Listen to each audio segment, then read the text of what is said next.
जय माता दी।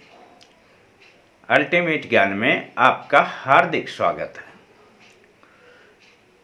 आप अपनी जगह पर खुश रहें, माँ से यह प्रार्थना करते हैं। दोस्तों, आज आपको हम बताने जा रहे हैं वह प्रयोग, शास्त्रों के अनुसार तो लिखा गया है कि मनुष्य इस प्रयोग से 1000 साल तक जी सकता है।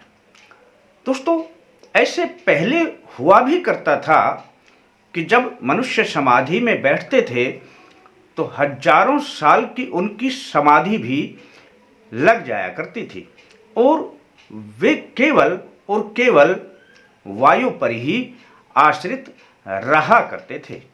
यहाँ तक देखा गया कि उनके ऊपर दीमक इस तरीके से लग जाती थी कि पूरे शरीर पर मिट्टी चढ़ जाया करती थी। समझ में नहीं आता था कि इसके अंदर मनुष्य है कहाँ पर। हाँ दोस्तों, और वह प्रयोग जो हुआ करता था, उसी प्रयोग के बारे में मैं आज आपको बताने जा रहा हूँ। तो दोस्तों, बड़ा ही साधारण सा प्रयोग हुआ करता है। हालांकि आजकल मनुष्यों की आयु बहुत कम होने लग गई है। पहले आयु बहुत हुआ करती थी, लेकिन यदि आप इस प्रयोग को आजमाएंगे तो आपकी आयु भी बहुत ही तेजी से ऐसे बढ़ने लग जाएगी कि आप स्वयं ही समझ नहीं पाएंगे कि आप स्वस्थ भी रहेंगे और आयु भी आपकी बढ़ती चली जाएगी। दोस्तों, अब इसके लिए जो शास्त्रों में मंत्र दिया है, वह मंत्र है दोस्तों, गच्छं तिष्ठं सदा कालम वायु स्वीकरणं परम सर्वकाल प्रयोगेण सहस्त्र आयुर भवे नरः। जी हाँ दोस्तों, गच्छम तिष्ठन यानी चलते हुए, उठते बैठते हुए, सदा कालम यानी सदा, वायु स्वीकरणम परम वायु को आप स्वीकार करते रहें। अब आप कहेंगे कि ये तो हम स्वीकार करते ही हैं। बस दोस्तों, अगर इसे हम सही ढंग से स्वीकार करेंगे तो यह प्राणायाम बन जाएगी।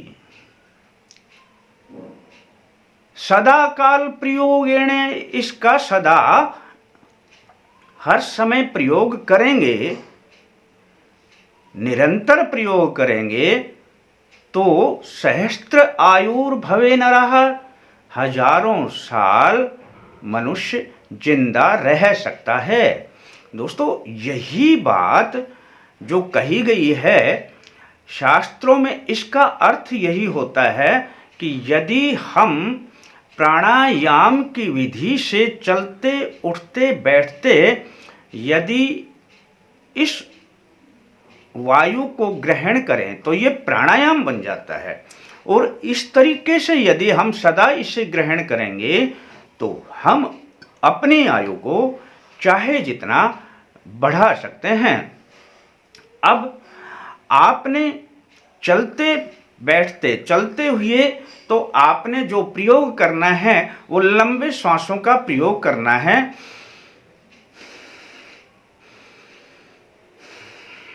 यानी कि आपके श्वास में गति होनी चाहिए जो तेज गति रहती है।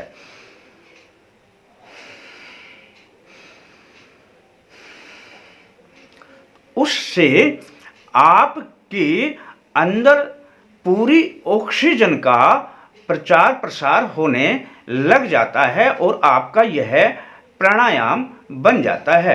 और जब आप बैठते हैं आराम करते हैं तो इस क्रिया को बिल्कुल धीमा कर देना है आपने। आप बैठे हैं तो आराम से, जिस प्रकार से श्वास आ रहा है, आपको पता भी नहीं चलना चाहिए कि श्वास आ रहा है कि नहीं आ रहा है, छोड़ते हुए भी जा रहा है कि नहीं जा रहा है। जब आप आराम से बैठें तो आप 10-15 मिनट इस क्रिया को दोहरा लें। आप श्वास लेते हो तो आपकी सदा नॉर्मल गति रहती है, साधारण गति रहती है। अब आपने इसे चलते हुए, तेज चलते हुए अपनी सांसों को तेज कर देना है, लंबा खींच लेना है, आपने लंबा ही छोड़ देना है। और जब आप बिल्कुल आराम से बैठते हैं तो बिल्कुल धीमा कर देना है, आपको पता भी नहीं चले कि आ रहा है श्वास या जा रहा है। ये दो क्रियाएं शेष कार्य करते समय आप अपनी नॉर्मल अवस्था में अपना श्वास लेते रहें। यदि इन दो क्रियाओं पर विशेष ध्यान दिया जाएगा तो समझ लेना दोस्तों, आपकी आयु आज से ही बढ़नी प्रारंभ हो जाएगी और आपके पास जल्दी से कोई रोग नहीं आएगा। अच्छा लगता है?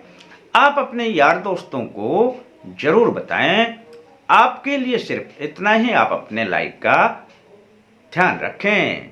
शेष फिर मिलते हैं दोस्तों नए अंक के साथ। तब तक के लिए जय माता दी।